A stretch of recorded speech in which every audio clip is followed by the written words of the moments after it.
और अब सत्य और तथ्य। क्या आप जानते हैं कि भारत में वोट बनवाने के लिए कौन एलिजिबल होता है? आप कहेंगे यह कैसा प्रश्न है? यह बात तो छठी क्लास में पढ़ा दी जाती है, यानी 11 साल का बच्चा इस फैक्ट को भली भांति जानता है। लेकिन आजाद भारत के इतिहास में एक परिवार की ऐसी लीला थी कि सारी एजुकेशन, सारा कॉमन सेंस, संविधान, लोकतंत्र सब धरा का धरा रह गया जनाब। बीजेपी के IT cell chief Amit Malviya ने एक दस्तावेज सोशल मीडिया पे शेयर किया है। इस दस्तावेज में गांधी परिवार के उन लोगों का नाम है जिनके पास 1980 में वोट डालने का अधिकार था। लिस्ट में सीरियल नंबर 385 पर इंदिरा गांधी का नाम था, सीरियल नंबर 386 पर राजीव गांधी का नाम था और सीरियल नंबर 387 यानी 387 पर संजय गांधी का नाम था।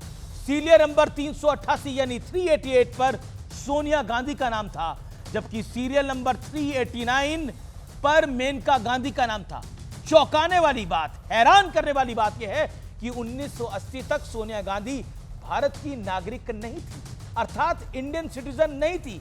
हां, बिल्कुल ठीक सुन रहे हैं आप, 1980 तक सोनिया गांधी भारत की नागरिक नहीं थी, लेकिन दिल्ली में उन्हें वोट देने का अधिकार दे दिया गया था। यह था उस परिवार का जलवे और जलाल।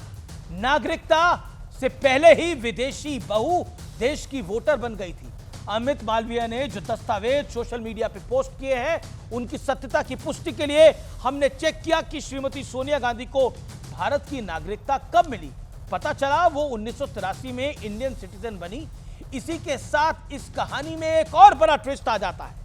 दावा है कि इस मुद्दे पर विवाद हुआ तो 1982 में सोनिया गांधी का नाम वोटर लिस्ट से हटा दिया गया, लेकिन 1983 में उनके नाम की वोटर लिस्ट में फिर एंट्री होती है। अब आप सोचेंगे 1983 में जब वो भारत की नागरिक बनी गई थी तो फिर ट्विस्ट कैसा? दावा है कि 1983 में नई वोट के रजिस्ट्रेशन का कट ऑफ डेट 1 जनवरी 1983 सुनिश्चित की गई थी, जबकि सोनिया गांधी नागरिक बनती हैं 30 अप्रैल 1983 को नागरिक बनी। यानी आरोप यह है कि सोनिया गांधी भारत की वोटर एक बार नहीं दो बार बनाई गई, लेकिन टेक्निकली दोनों ही बार वो भारत की नागरिक नहीं थी, यानी इंडियन सिटीजन नहीं थी। यानी आज वोट चोरी का नारा लगाने वाले पहले ईवीएम का रोना रोते थे, अब वोटर लिस्ट का रोना रोते हैं और अपने इतिहास पर चुप्पी साध देते हैं। क्या एक परिवार को आजादी के साथ कुछ खास इम्यूनिटीज, अधिकार मिल गए थे?